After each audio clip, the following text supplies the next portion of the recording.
This is Matthew from the Windows Club.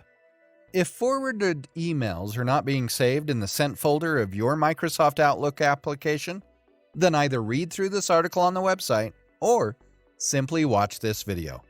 I will guide you through the resolution. Open Microsoft Outlook. Click on File.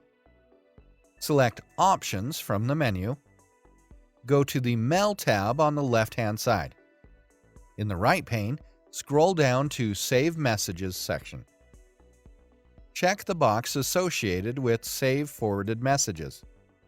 Click on OK to save the settings. This will resolve the problem in discussion. Isn't this easy and interesting?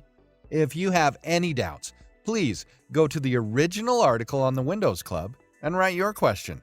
We will surely answer it. Thank you for watching this video. Have a nice day.